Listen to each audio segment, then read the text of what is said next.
President Biden and former President Trump will take the stage in Atlanta tonight for the first presidential debate of the 2024 race hosted by CNN. A number of key issues are expected to be discussed tonight, including abortion, which has become a central part of this race. Lou Jacobson with PolitiFact joins us live now. And Lou, both Biden and Trump have gone after one another for their positions on abortion. What has PolitiFact found when it comes to just how true their statements actually are? Yeah, they certainly have made this a major issue in the campaign, and both candidates have really done some exaggerating of their opponents' positions.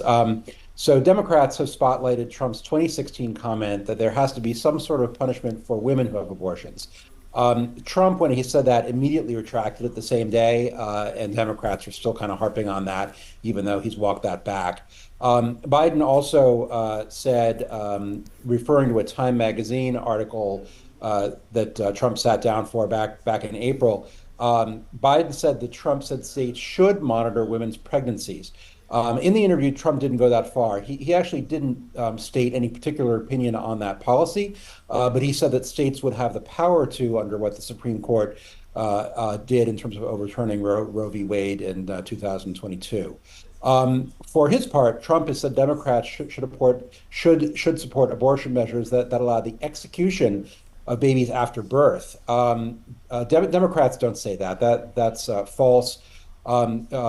What Trump is describing is actually infanticide. It's against the law. No mainstream Democrat supports that. When in some of these hard situations with a late-term abortion like that, a fetal death in the third trimester is very rare, and typically it involves fetal difficulties, anomalies, and life-threatening emergencies which affect the pregnancy. So this is a very, very different issue than that. So, Lou, the former president is coming into this debate with 34 felony convictions against him.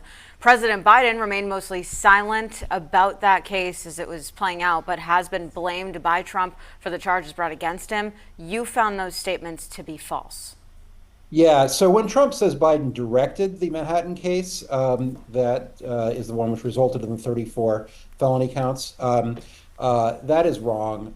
It was brought by the Manhattan DA, Alvin Bragg, and the federal government doesn't have power over the locally elected Manhattan DA.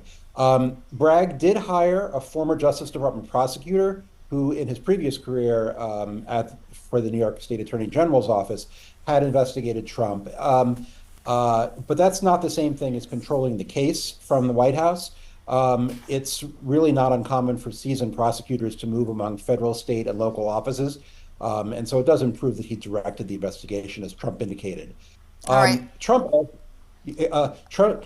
also has falsely said that Trump, cooperated far more than Biden did on their respective classified documents cases. The classified document case is a separate federal case, which is now pending in Florida.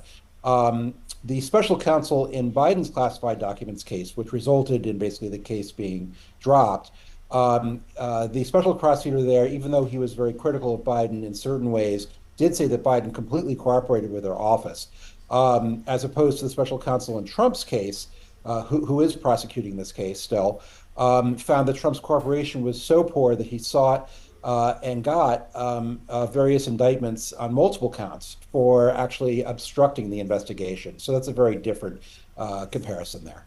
All right, Lou, this debate is in Atlanta tonight. Georgia narrowly went to Biden in 2020, and about 30% of voters there are black, which historically lean Democratic. But there's been a shift in this race where some black voters are signaling support for Trump. So where do both Biden and Trump stand on the economic success of black Americans under their administrations? Sure. Black voters are a group which both candidates are really going after aggressively for the reasons you said. I did a long piece that looked at about 7 or 8 major metrics in terms of economics, recently published a couple days ago. And what that basically has shown is that black Americans economically did fairly well under Trump. They've done slightly better under Joe Biden. A good example of this is the unemployment rate. Trump set an all-time record low with 5.3% unemployment rate for Black Americans in August and September of 2019. And so that's something that Trump has sort of trumpeted on the campaign trail. But then Biden actually, on his watch, found set an even lower record back in April 2023 of 4.8%. So they can both claim some bragging rights, but Biden, metric after metric, has had slightly better sort of economic metrics for Black Americans during his tenure.